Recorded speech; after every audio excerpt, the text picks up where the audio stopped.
In the first chapter of the Enneads by Plotinus, on the three principal hypostases, he discusses his belief in three distinct entities that make up reality.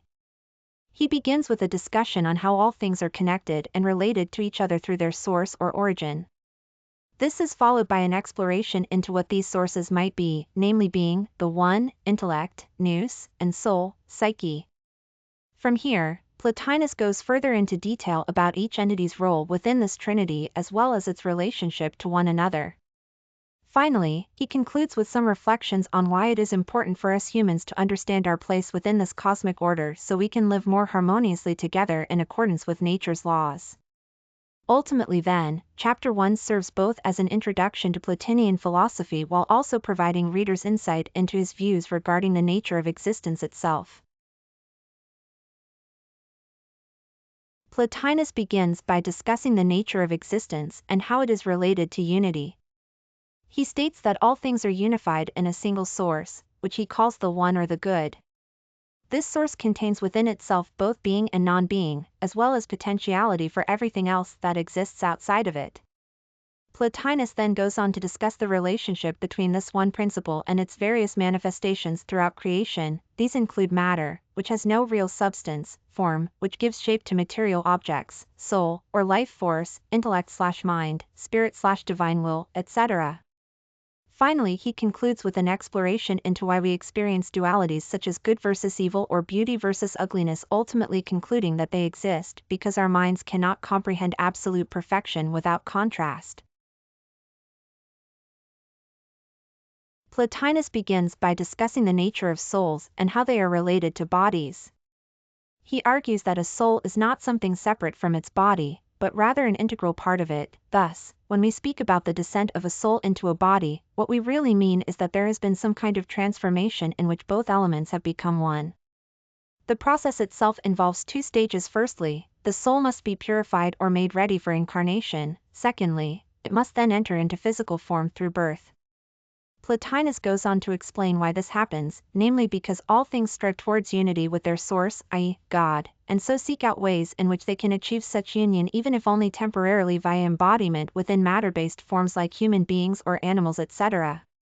Finally, he concludes his argument by noting that although our current state may seem far removed from divine perfection due to being bound up with materiality, still ultimately every individual will eventually return back home again once having completed their journey here upon Earth as embodied entities. Plotinus begins by discussing the nature of providence, which he defines as a divine power that guides and directs all things. He argues that this power is not limited to humans but extends throughout the universe. It exists in both animate and inanimate objects alike. Plotinus then goes on to explain how providence works. It does so through its own inherent wisdom, rather than being imposed from outside forces or entities. This means that everything has an innate purpose within itself, even if we may not be able to understand what it is at first glance.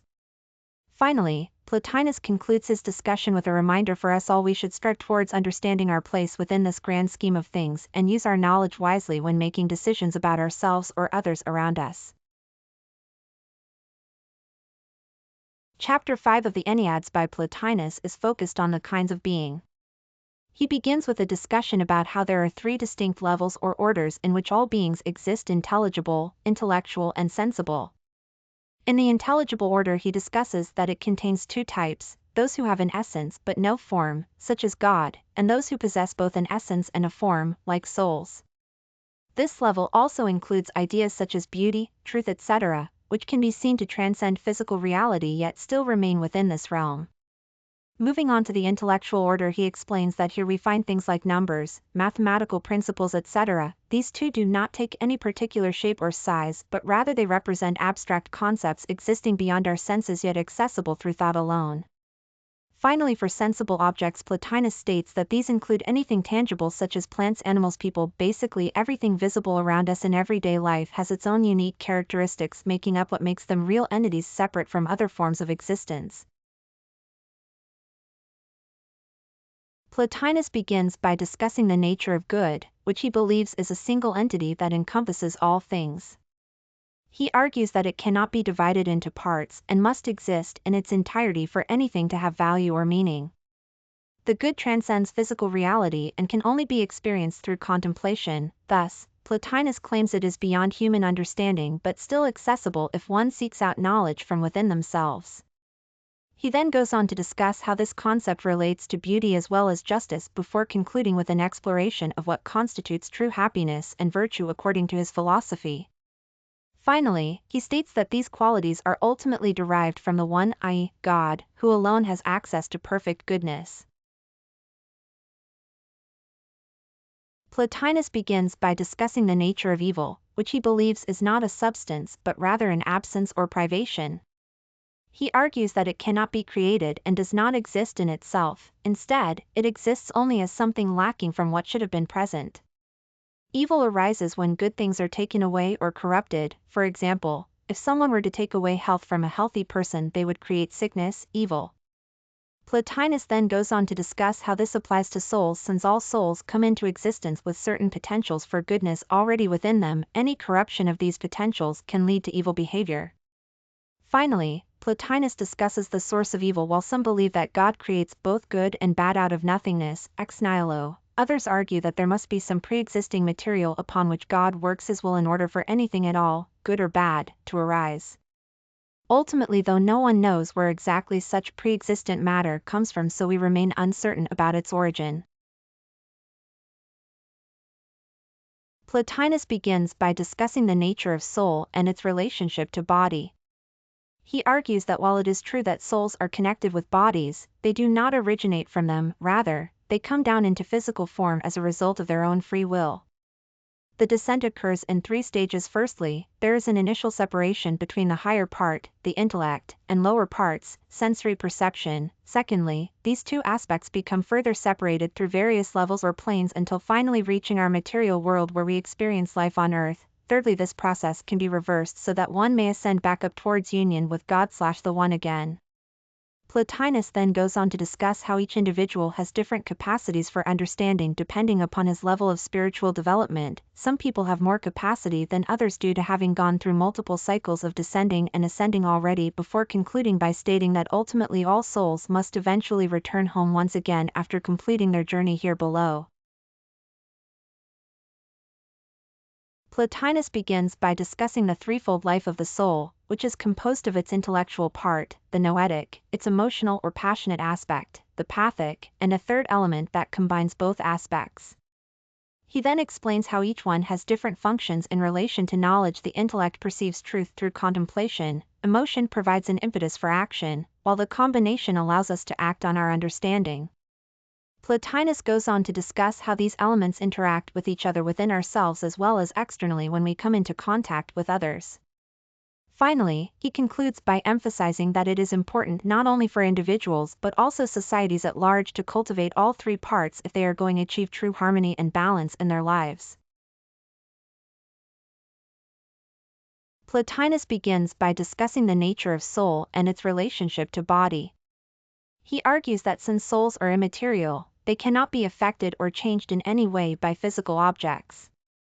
This is because a material object can only affect something if it has some kind of power over it. However, an immaterial being such as a soul does not have this type of vulnerability. Therefore, Plotinus concludes that the soul must be impassible, meaning unaffected and unchanged when interacting with matter or other external influences. In addition to this argument for why souls should remain immutable despite their interactions with bodies, he also provides several analogies from everyday life which demonstrate how even though we may experience changes due to our environment, such as becoming tired after working hard, these do not actually alter who we fundamentally are at our core level, i.e., our essential selves remain untouched no matter what happens externally around us. Plotinus begins by discussing the different kinds of virtue. He states that there are 2 main types: intellectual and moral virtues, which he calls theoretical and practical respectively. The former is concerned with knowledge while the latter deals with action. Both must be cultivated in order to achieve true happiness or eudaimonia, well-being. Intellectual virtues include wisdom, understanding, prudence/discretion as well as justice. These can only be acquired through study and contemplation. Moral virtues on the other hand involve courage, temperance/moderation along with liberality, all of which require practice in order for them to become habitual behaviors within an individual's life. Plotinus then goes on to explain how each type has its own unique purpose when it comes achieving a good life. Theoretical ones provide us insight into what we should do, whereas practical ones help us actually carry out those actions successfully without any hindrance from our passions or desires. Plotinus begins by discussing the nature of intelligible world, which is beyond physical reality and can only be accessed through contemplation. He states that it consists of a single unified whole in which all things are connected to each other as if they were one being. This unity allows for an understanding of how everything fits together within this world, allowing us to gain insight into its true essence. Plotinus then goes on to explain that the intelligible world contains both being, the source from whence all else comes, and non-being, that which does not exist. The two aspects work together harmoniously so that we may understand our place in relation to them both, thus providing us with knowledge about ourselves and our relationship with existence itself. Finally, he explains how these concepts relate back to Plato's theory of forms, where perfect versions or ideals exist outside time and space but still influence what happens here on Earth, concluding his chapter by stating the intelligible world is nothing less than God himself. Plotinus begins by discussing the nature of unity and how it is related to multiplicity. He argues that there must be a single source from which all things originate, as opposed to multiple sources or causes for everything in existence. This one is not only the originator but also contains within itself all potentiality, thus, nothing can exist outside of this one since its power encompasses every possibility. Plotinus then goes on to explain why we cannot know what exactly this one thing truly is because our minds are limited and finite while the one transcends any form of understanding or comprehension due to its infinite nature. Finally, he concludes with an exploration into whether the one has will or purpose behind it, ultimately concluding that although we may never fully understand such matters, they do indeed exist beyond us humans' capacity for knowledge. Plotinus begins by discussing the nature of soul, which he believes is a single entity that exists in all living things. He argues that it has three aspects: intellect, or reason, emotion and will. The first aspect allows us to think logically, the second enables us to feel emotions such as love or hate, while the third gives us our ability to make decisions based on what we know and how we feel about something. Plotinus then goes on to explain why these three aspects are necessary for life, arguing that without them there would be no movement or change within an organism since everything would remain static due to its lack of desire or motivation towards any particular action. Finally, he concludes his discussion with a brief overview of some philosophical theories related to souls, including those from Plato's Timaeus dialogue, where they were described as being composed out various elements like fire and air combined together into one unified formless substance capable of producing thought through their interactions with each other. Plotinus begins by discussing the nature of intellect, which he believes is a single entity that contains all knowledge. He argues that this intelligence exists outside of time and space, as it has no physical form or materiality. The soul then accesses this universal source through its own individual experience in order to gain understanding and wisdom. Plotinus further explains how the human mind can be divided into two parts, one part being rational thought while the other consists of imagination and emotion, however both are necessary for true comprehension to occur. Additionally, he states that although we may think our thoughts originate from within us, they actually come from an external source, namely God's divine will, thus making them more powerful than any mere mortal could ever create on their own accord alone. Finally, Plotinus concludes his discussion with a reminder about why humans should strive towards achieving intellectual perfection, because only when we reach such heights can truly understand what lies beyond ourselves. Plotinus begins by discussing the nature of ideas, which he believes are eternal and unchanging. He argues that they exist outside of time and space, as well as being independent from any material form or substance. Ideas can be thought to have a kind of existence in themselves, however, Plotinus does not believe this is true for all things. For example, physical objects cannot possess an idea because their essence lies within matter rather than existing independently like ideas do. Furthermore, Plotinus states that these ideal forms must also contain some sort of unity since each one has its own distinct characteristics but still belongs to a larger category such as animal or plant, etc. In addition to this concept, he explains how there could potentially be multiple versions, or copies, of the same idea depending on what perspective it is viewed from, thus allowing us humans access into understanding them better through our senses. Finally, he concludes his argument with stating that although we may never fully comprehend these higher ideals due to our limited capacity, we should strive towards achieving knowledge about them nonetheless so we can gain insight into ourselves and ultimately become closer with God/the divine source. Plotinus begins by discussing the nature of good, which he believes is a single entity that encompasses all things. He argues that it cannot be divided into parts and must exist in its entirety for anything to have value or meaning. The good transcends physical reality and can only be experienced through contemplation. Plotinus compares this experience to looking at an object from afar rather than up close.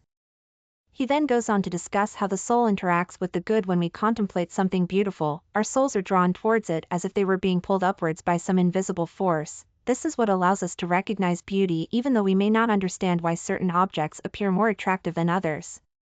Finally, Plotinus explains how one should strive for goodness in their life instead of focusing solely on material possessions or worldly success. Individuals should seek out spiritual fulfillment first and foremost because ultimately these will bring true happiness.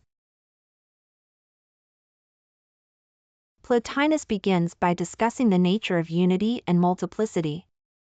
He argues that there is a single, unified source from which all things come into being. This he calls the one or the good. The many individual objects in existence are derived from this one source through various processes of division and differentiation. Plotinus then goes on to discuss how these two aspects, unity and multiplicity, are related to each other while they appear distinct at first glance. Upon closer examination it becomes clear that both depend on each other for their very existence. Unity cannot exist without its opposite, multiplicity, nor can multiplicity be understood apart from unity as its foundation. Thus, neither aspect can truly stand alone but must always remain connected with the other in some way if either is to have any meaning whatsoever. Finally, Plotinus concludes his discussion by asserting that true knowledge comes only when we recognize our own connection with both sides of reality, not just understanding them intellectually but also experiencing them directly within ourselves. Plotinus begins by discussing the nature of soul and intellect. He states that both are incorporeal, but differ in their essence. While soul is a living being with an active power to move itself, intellect has no such capacity for self-motion. Soul can be divided into two parts: one part which contains all its powers and faculties, the rational or intellectual, and another part which does not contain any faculty at all, the irrational. The former is responsible for understanding things through reason, whereas the latter acts as a passive recipient of impressions from outside sources. Plotinus then goes on to explain how these two aspects interact within us. They form our character based upon what we learn from experience combined with our own innate tendencies towards certain actions or thoughts. Finally, he concludes that although there may be some similarities between souls and intelligences due to their common origin in God's creative act, ultimately each individual possesses his/her own unique combination of qualities determined by personal experiences throughout lifetime. Plotinus begins by discussing the nature of divine mind, which he believes is a single entity that contains all knowledge and understanding. He states that this mind has no need for external objects or ideas to understand itself. It simply knows everything without any outside influence. The mind also does not require language in order to communicate its thoughts, as it can directly transmit them from one part of itself to another with perfect clarity and accuracy. Plotinus then goes on to explain how the divine mind creates reality through thought alone. Firstly, by forming an idea within its own being before projecting outward into physical form what was previously only conceptualized internally. Secondly, by using these same concepts as building blocks upon which further realities are constructed until eventually they become manifest in our material world. Finally, Plotinus argues that because we too possess minds capable of creating new things out of existing ones, albeit at much slower speeds than those employed by God, we should strive towards achieving similar levels of creativity ourselves so as better appreciate his greatness. Plotinus begins by discussing the nature of divine intellect, which he believes is a single entity that contains all knowledge. He states that this intelligence has no need for external sources to gain its understanding and can comprehend everything without any effort or labor. Plotinus then goes on to explain how it differs from human thought in terms of both speed and depth. While humans must take time to think through problems, the divine intellect knows immediately what needs doing as soon as an issue arises. Furthermore, whereas our thoughts are limited by physical constraints such as memory capacity or lack thereof, there is nothing stopping the divine intellect from knowing absolutely anything at once, even things we may not be aware exist yet. Finally, Plotinus concludes his discussion with some reflections about why God would choose such a formless being over something more tangible like us, because only pure forms have access to true wisdom, since they do not rely upon materiality for their existence nor experience change due changes within themselves, as opposed beings. Plotinus begins by discussing the nature of divine ideas, which he believes are eternal and unchanging. He argues that these ideas exist in a realm beyond physical reality, as they cannot be seen or touched but can only be apprehended through thought. Plotinus then goes on to explain how this higher level of existence is related to our own experience. It provides us with an understanding of what we should strive for in life, it gives us access to knowledge about ourselves and the world around us, and finally, it allows us to contemplate beauty itself. Finally, Plotinus concludes his discussion by asserting that all things have their origin from one source, the One, and thus everything has its place within the grand scheme of creation. Plotinus begins by discussing the nature of divine will, which he believes is not a physical force but rather an expression of God's love. He argues that it is impossible to understand this concept without first understanding what constitutes true beauty and goodness in life. Plotinus then goes on to explain how these qualities are found within us all as part of our soul's innate desire for perfection. However, we must strive towards achieving them through contemplation and self-reflection if we wish to reach their highest potentials. Finally, he states that once one has achieved such heights, they can begin experiencing the fullness of God's grace, something only possible when living according to his will. Plotinus begins by discussing the nature of divine providence, which he believes is a form of love. He argues that God's will and purpose are always directed towards good. It is not possible for him to act in any other way than what would be beneficial or advantageous. The universe itself reflects this principle. All things have been created with an inherent orderliness and beauty, indicating that they were designed according to some higher plan. Furthermore, Plotinus claims that even when bad events occur, such as death, these can still ultimately lead us closer to our ultimate goal, union with the One, if we accept them willingly rather than resisting them out of fear or anger. Finally, he states his belief that human beings possess free will but must also submit themselves fully to God's guidance if they wish their lives to turn out well in the end. Plotinus begins by discussing the nature of divine good, which he believes is beyond all understanding. He states that it cannot be described in words and can only be experienced through contemplation. Plotinus then goes on to explain how this experience leads one closer to God as they become more aware of their own inner being and its connection with the divine goodness. The chapter also discusses how knowledge about divinity comes from within rather than without. Thus, any attempt at intellectualizing or rationalizing will not lead one towards a true understanding of what lies behind creation itself, namely, an infinite source of goodness that transcends human comprehension entirely. Finally, Plotinus concludes his discussion by emphasizing once again that no amount of reasoning or analysis can ever truly capture the essence and beauty inherent in such a concept as divine good, something which must ultimately remain mysterious even for those who have achieved enlightenment through spiritual practice. Plotinus begins by discussing the nature of unity and how it is related to divinity. He states that all things are unified in some way, but this does not mean they have a single essence or form. Rather, each thing has its own unique character which makes up part of the whole. The divine unity transcends these individual essences and forms as something greater than them, combined together in absolute oneness beyond any particularity or limitation. This ultimate reality can only be apprehended through contemplation and intuition, since language cannot adequately express its true nature. Plotinus then goes on to discuss various aspects of this supreme being such as eternity, infinity, immutability, etc., before concluding with a discussion about how we should approach our understanding of God's existence, namely through prayerful meditation upon his attributes so that we may come closer to him in spirit. Plotinus begins by discussing the nature of God, which he believes is beyond human comprehension. He states that it cannot be described in terms of physical or material qualities and must instead be understood as a spiritual being with its own unique essence. Plotinus then goes on to explain how this divine nature can manifest itself through various forms such as beauty, goodness, truth, and justice. Finally, he argues that these manifestations are all part of one unified whole, the divine nature, which transcends any individual form or concept we may have about it. In conclusion, Plotinus suggests that our understanding of God should not focus solely on what we think he looks like but rather his essential character, for only when we understand him in this way will true knowledge come into existence within us. Plotinus begins by discussing the nature of divine life, which he believes is a form of existence that transcends physical reality.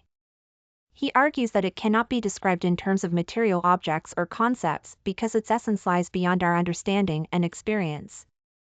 The only way to truly understand this type of life is through direct contact with it. However, Plotinus suggests that we can gain some insight into what such an encounter might entail if we consider how certain aspects are related to each other within the realm itself.